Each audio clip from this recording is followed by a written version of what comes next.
John Mason was a little man. Everything about him fairly shrieked meekness and mildness, but on this particular morning, as John stared at the ledger spread out on the desk before him, he knew he'd have to acquire courage and power of will. For on this particular morning, John Mason was faced with an unavoidable situation. He knew he must kill a man.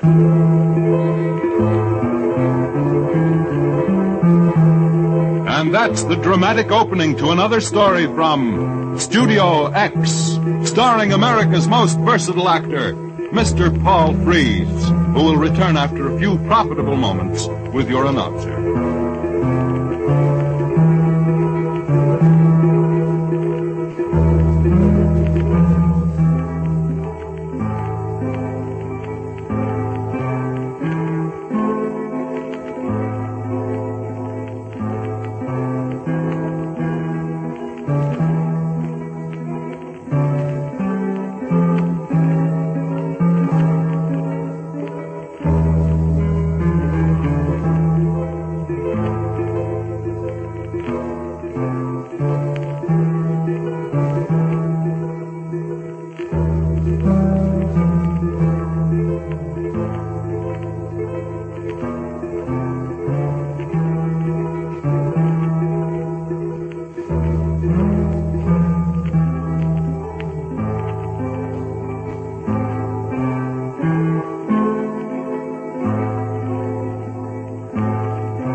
And here is your star of Studio X, Mr. Paul Frees.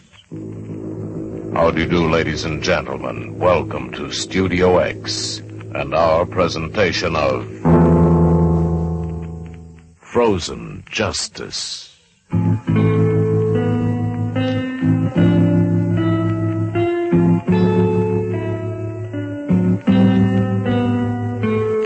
John Mason pushed his work away from him with an impatient gesture and leaned back in his chair. It was useless to try to concentrate on figures with the sting of his daughter's scornful tone still ringing in his ears. He closed his eyes, but he couldn't shut out of his mind his daughter Mary's face as she had looked across the desk a few moments before. She had poured out the story of how Big Ben Nelson was out to get Bob Stewart. Her Bob, the man she was going to marry. Because Bob, in the line of duty, had to report Big Ben for incompetence, costing the great hulk of a man his job. John knew that at any time, Bob's path would have to cross that of Big Ben, and there would be serious trouble. For Bob was big and strong also, and when two giants meet in mortal combat, certainly injury and maybe even death would result. Then Bob would either be dead or in jail. All he could think of was that Mary's future depended on the well-being of Bob Stewart, and that somehow he, John Mason... And then suddenly a plan flashed into his feverish brain. A silly, improbable, impossible plan. He put on his plain black overcoat, adjusted his earmuffs under his hat, and walked out into the sub-zero cold, and headed down the town's main street toward the Silver Dollar Saloon. You know what I'm gonna do to that skunk of a Bob Stewart? I'm gonna take him by the neck with these two hands, and I'm gonna squeeze the living daylights out of him. You talk mighty loud, Ben, but I got it figured out that you're just a big bag of wind. John began to peel off a glove as he continued. Yep, talk's mighty cheap, but personally I think you're nothing but a big bully, and I'm aiming to prove it to everybody in this town. By now, the little man's glove was off, and with a lightning gesture, he whipped it across the tall man's face. Look, why, you little runt, I'll break every bone in your body. Sure, I know I ain't no match for you physically, but there's other ways of deciding things. That's why I slapped you with my glove. If you weren't so gol-darned ignorant, you'd know that I was challenging you to a duel. A duel, he says. A duel with what? With water pistols or cream puffs? A duel with rifles at 30 paces tomorrow morning at 7, out at the edge of town by the sawmill. Each man to bring his own rifle. Why, you kidding, runt? Well, you'll find out tomorrow morning, because either you'll be there or the whole town will know you're a coward like I do. All right, don't worry, little man. I'll be there. Now, scat! Well, my house is on your way out to the sawmill. Suppose you stop by and take me with you, just to be sure that I'm there, Big Ben. Yeah, that's a good idea.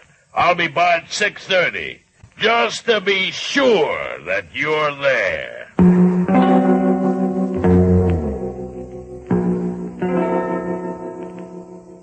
News travels like wildfire in a small mining town. So when John reached home for supper that night, he found Mary in tears and Bob trying to assure her that he would see that nothing happened to her father.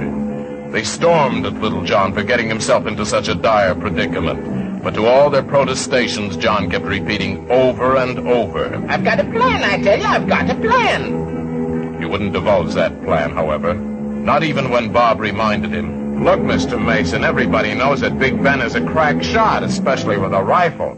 Well, I've seen him myself pick off a rabbit on the run, and with a rifle, that's pretty good shooting.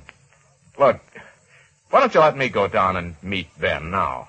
Maybe we'll muss each other up a little, but he won't be in any shape to fight a duel with you in the morning. No, sir. Don't you dare do that, Bob. I've got to live the rest of my life in this town, and people have enough contempt for me now. Why, I wouldn't dare show my face in the street if they thought I hid and let you do my fighting for me. And anyway, you don't have to worry. I've got a plan, I tell you. I've got a plan, and I've got a good one. John Mason didn't sleep much that night. He wasn't frightened. He was amazed at this cold detachment as he went over and over the events as they would probably happen on the morrow. Mary never closed her eyes throughout the long night, and at 5:30 she could stay in bed no longer. Putting on her clothes, she went out into the kitchen, started a roaring fire in the range, and put on a big pot of coffee to boil. Some moments later, her father joined her, dressed as neatly as though he were going to the office, and with no sign of fear or worry on his face. Oh, have I got an appetite? How about cooking up a big bowl of cereal for me, daughter? Yes, sir, there's nothing like good hot cereal to start the day. Mary turned duly toward the shelf containing the pots and pans, grateful for any task which would keep her thoughts occupied. The cooking cereal shot up clouds of steam which filled the kitchen with aroma and caused a film of ice to coat the glass in the kitchen window. When the food was placed before him, John ate even more deliberately than usual. Mary couldn't even pretend to eat. Her eyes turned again and again to the big clock on the kitchen wall. The hands seemed to be racing, the big one trying desperately to catch up with the little one, both moving steadily toward the number 6. Mary was staring at them when they said 6:28, and at that moment there was a banging on the outer door. Well, I guess that's Big Ben now, Mary. You go let him in, will you, dear? Tell him to come in here to the kitchen and have a cup of coffee. He'll be cold enough to appreciate it, and besides, I'm not quite finished with my breakfast yet. Mary could only stare at him in amazement, but she went to do his bidding. In a moment, Big Ben stomped into the kitchen, his big hunting rifle under his arm, and little John greeted him. Well, come in, Ben. Come in, warm your hands, set down your gun, and have a cup of coffee, eh? All right, Mason. Never mind the gab. Let's get going and get this over with. Why, surely you wouldn't deprive me of my breakfast. Why, even condemned men get to eat their last meal in peace, don't they? The little man continued to eat deliberately. His daughter Mary realized that he was fighting for time, for the few more precious minutes which would undoubtedly be his last. Finally, he wiped his mouth carefully with his napkin, pushed back his chair, and arose. Well, I'm ready now. He picked up his rifle beside the door. All right, Ben, let's go. Bob Stewart realized that he must not interfere with the duel, but he also knew that he would be on the spot, and that if anything happened to John, he would step in and try to finish the big job himself. When he arrived at the stretch of level pasture beside the sawmill at the edge of town, he found a huge crowd of miners already assembled. Doc Summers stepped forward a few paces to meet them. Doc was to act as referee of the shooting match, and also in his professional capacity as soon as one or both of the men required it. There were few preliminaries. Then they took their places. Little John looking ludicrous with the back of his head touching Big Ben's shoulder blades. There was a deathly hush as Doc's voice cut the icy air. 1, 2, 3. The two men began to walk, Big Ben with quick, nervous strides, Little John slowly and deliberately, as if they were trying to give his opponent the advantage, as indeed he did. Big Ben whirled after his 15-step, flung his rifle to his shoulder, and waited. John was still walking. Now he had stopped and turned about, his rifle still unraised. Bob could see Big Ben's knuckles whiten as he squeezed the trigger. Strange, he thought, that Big Ben should squeeze it with so much force, and yet there was still no sound from the gun. The rifle had jammed. Big Ben's face showed his panic. Frantically, he tugged at the action of his gun, but it wouldn't budge. Meanwhile, John Mason had sunk slowly to one knee. He brought his own rifle to his shoulder and took deliberate aim. Big Ben gazed horrified across the shrinking space that separated him from death. And in one brief instant, his nerve broke. Don't kill me, Mason! Don't shoot me like a dog! All right, Ben. I won't shoot you like a dog. I'll give you the same chance I would give a rabbit. All right, start running, and when I count to 20, I'll start trying to pick you off. Big Ben turned and fled. Little John didn't bother to count to 20. He didn't fire a single shot at the retreating bully. He knew that Big Ben Nelson would never be seen around these parts again. Bob Stewart rushed up to John and flung an arm around his sparse, lean shoulders. Tell me, was Ben's gun jamming an act of providence, or was that a part of that plan you were so smug about? Well, son, I'll give you a tip.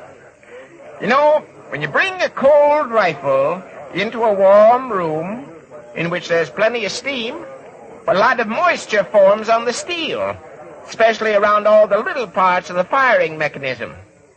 And then when you come back outside into the zero weather like this, why, that water freezes as hard as steel.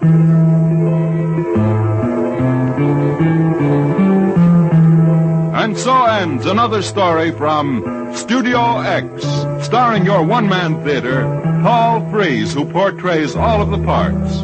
Mr. Frees will return in just a moment after a few words from your announcer.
Frozen Justice was written by John Boylan, produced by Sam Kerner, with music composed and played by Rami Idris. Special effects by Fred Cole.